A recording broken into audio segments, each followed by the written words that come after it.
There's a reason your grandfather never once brought home a bad watermelon. Not one. Not in 40 years of Sunday picnics. And it had nothing to do with luck. He wasn't guessing. He was reading the melon, the same way farmers have been reading them for 200 years, using 7 simple signs that most grocery stores hope you never learn. Because a customer who knows how to pick a good watermelon buys fewer bad ones. And that's exactly what we're about to fix. Here's the truth nobody at the produce counter is going to tell you.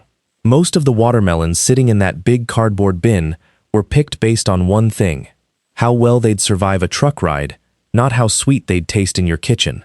Farms today are working on tight schedules.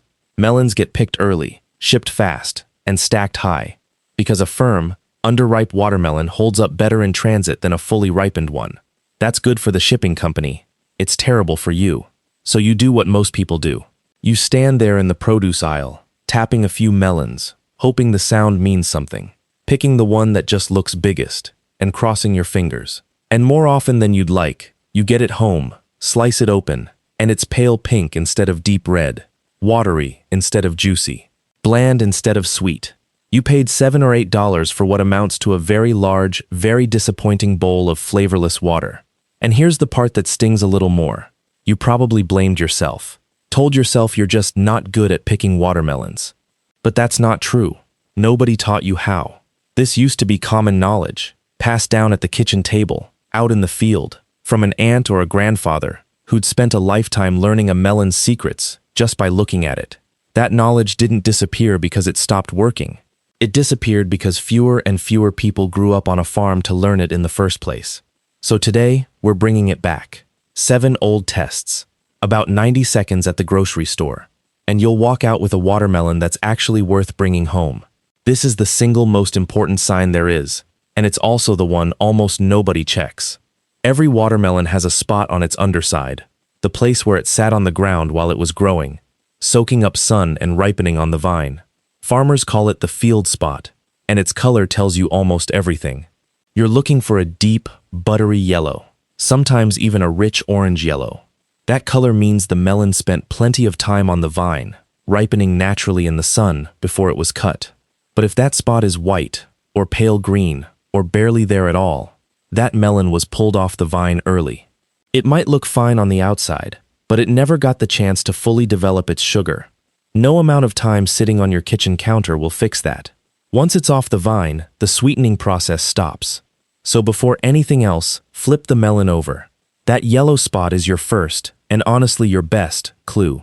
Next, look at the stem where the melon was cut from the vine, and if there's a little curly tendril nearby, that thin, wiry vine curl close to the stem, check that too.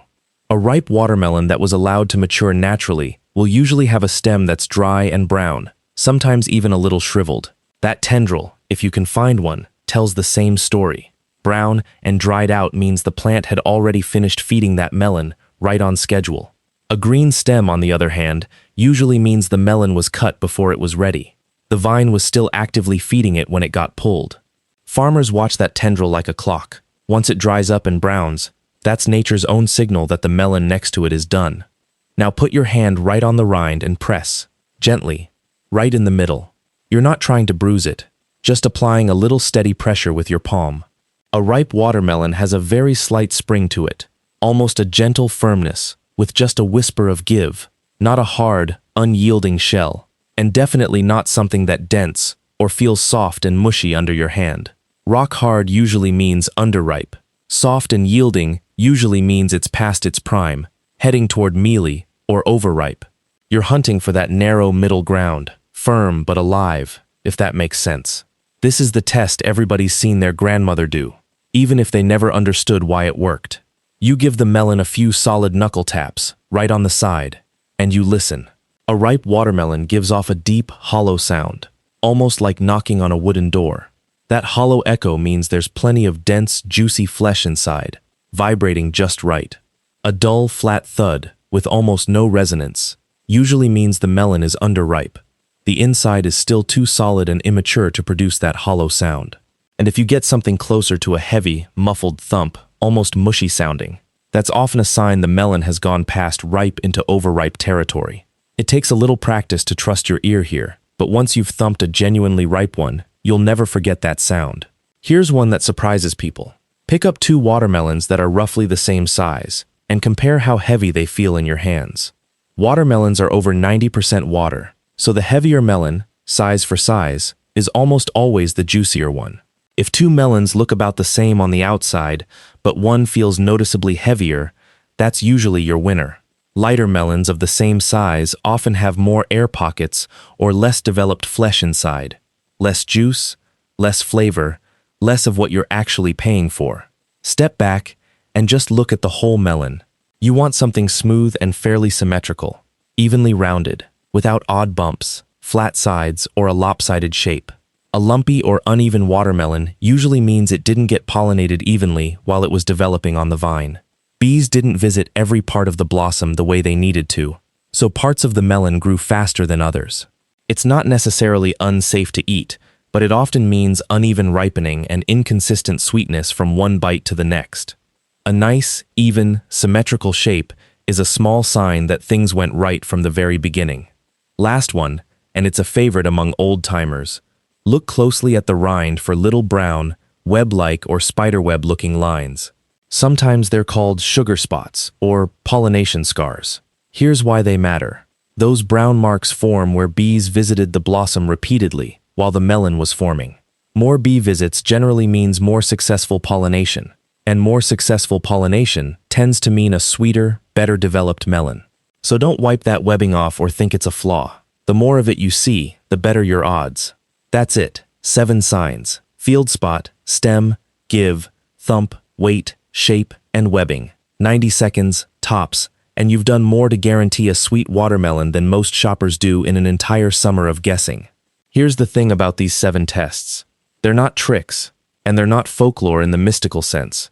They're just close, patient observation, refined over generations by people whose livelihood depended on knowing a good melon from a bad one before they ever cut it open. Farming families didn't have the luxury of guessing. A wasted melon was wasted money and wasted work, so they watched. They learned what a ripe melon looks like, sounds like, and feels like, and they passed that knowledge down at supper tables, not in books. Modern shopping has replaced almost all of that instinct with a shrug and a hopeful tap on the rind. But biology hasn't changed. A watermelon still ripens the exact same way it did 100 years ago. Sun, time on the vine, and bees doing their work. The old signs still mean exactly what they always meant. Nobody sped that up. Nobody found a shortcut. The knowledge just got quieter, generation by generation, until most folks forgot it was ever there to begin with. So here's what I want you to do. Next time you're standing in front of that watermelon bin, don't just grab the biggest one and hope for the best. Flip it over. Check that field spot. Give it a thump, feel the weight, run through these 7 signs, and see for yourself how much better your watermelon turns out. And when you do, come back here and tell me in the comments how it went. Did that yellow field spot give it away? Did the thump match what I described? I'd genuinely love to hear it. If your own family had a watermelon trick that didn't make this list, a little trick your grandmother swore by, or something your dad always did before loading melons into the truck, drop it in the comments too. Some of the best forgotten wisdom on this channel has come straight from viewers like you, and I read every single one. If this kind of old-timer, forgotten household knowledge is something you enjoy, go ahead and subscribe, because this is exactly what this channel is built around. The practical, money-saving, common-sense wisdom that used to just get passed down, and is slowly disappearing. Next video, we're digging into the old farmhouse tricks for keeping ants out of the kitchen without a single chemical spray. And honestly, it might be even simpler than this one. Because at the end of the day, a watermelon isn't just a watermelon. It's a reminder that the old ways usually had a reason behind them. We just forgot to ask why.